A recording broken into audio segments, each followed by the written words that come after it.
بسم اللہ الرحمن الرحیم۔ ناظرین کرام السلام علیکم۔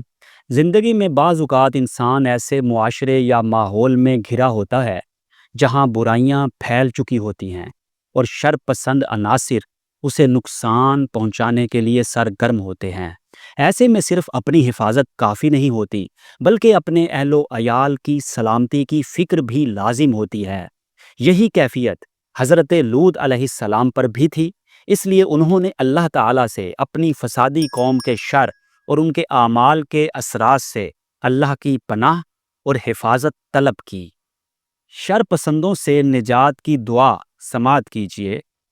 ربی نجینی و اہلی مما یعملون۔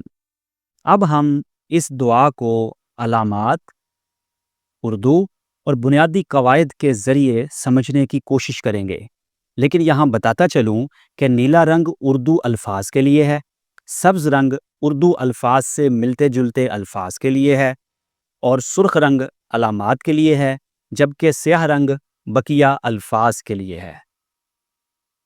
ربی، رب میرے، قرآن مجید میں یہ 152 بار استعمال ہوا۔ ربی اصل لفظ یہ ہے اور یا کو حذف کیا گیا ہے، یعنی لفظ کے ساتھ نظر نہیں آ رہی۔ رب کا مطلب پالنے والا، تربیت فرمانے والا، اور یا کا مطلب میرا۔ پھر لفظ ہے نجینی، نی کا مطلب مجھے، میرا، اور نجی تو نجات عطا فرما۔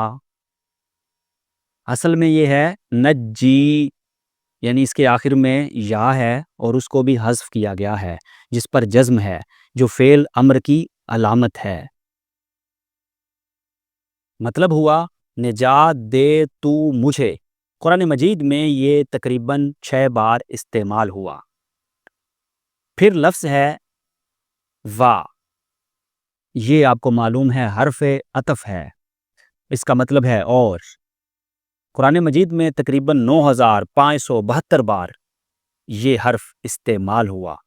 اردو میں بھی ہم کثرت کے ساتھ استعمال کرتے ہیں، جیسے صبح و شام، شعر و شاعری، خیر و شر وغیرہ۔ پھر ترکیب ہے اہلی، اہل گھر والے، اور یا میرے۔ قرآن مجید میں تقریباً 3 بار استعمال ہوا۔ اہل و عیال ہم اپنی زبان اردو میں استعمال کرتے ہیں۔ مما 2 لفظوں کا مجموعہ ہے، ایک ہے من، ایک ہے ما۔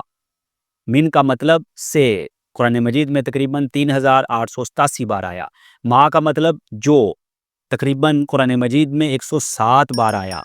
من بھی اردو میں استعمال کرتے ہیں، جیسے من جانب، اور ما بھی اردو میں استعمال کرتے ہیں، جیسے ما تحت، ما فوق الفطرت، ما ورائے آئین وغیرہ۔ پھر ہے یا معلون، اس میں 2 علامات ہیں، یا اور واو نون۔ یا کا مطلب وہ، یہ فعل حال اور مستقبل کے شروع میں عام طور پہ آتا ہے، جس کو ہم مضارع سے تعبیر کرتے ہیں، اتنی جو ہم تفصیل سے بیان کر چکے ہیں اپنی مختلف کلاسز میں۔ تو مطلب ہوا وہ سب عمل کرتے ہیں، کریں گے۔ قرآن مجید میں یہ تقریباً 56 بار استعمال ہوا۔ اس دعا کا با محاورہ ترجمہ سماعت کیجیے۔ اے میرے رب، مجھے اور میرے گھر والوں کو ان کے اعمال سے محفوظ رکھ۔ اب ہم دیکھتے ہیں اس سبق سے آپ نے کتنا سیکھا۔ اس سبق میں آنے والے الفاظ اور حروف کی تعداد ہے 7، اردو الفاظ اور حروف کی تعداد ہے 7، اور غیر اردو لفظ یا حرف اس میں کوئی نہیں۔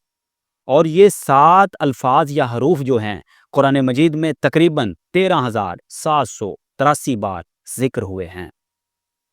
اب ہم دیکھتے ہیں کہ اس دعا میں علامات پر مشتمل الفاظ کون سے تھے۔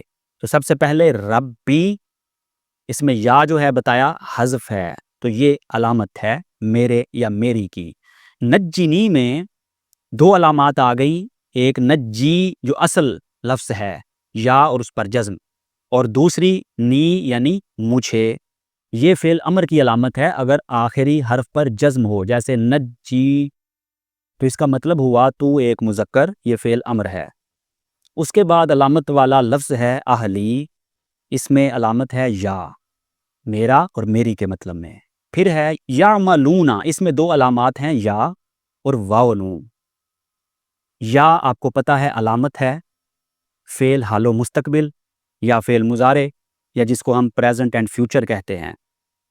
تو جب یہ فعل حال و مستقبل کے شروع میں ہوتی ہے تو اس کا مطلب وہ ہوا کرتا ہے، اور واو نون جمع مذکر کی علامت ہے۔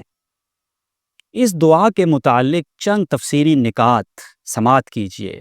ربی، اے میرے رب، دعا کا آغاز تعلق اور اعتماد سے ہو رہا ہے۔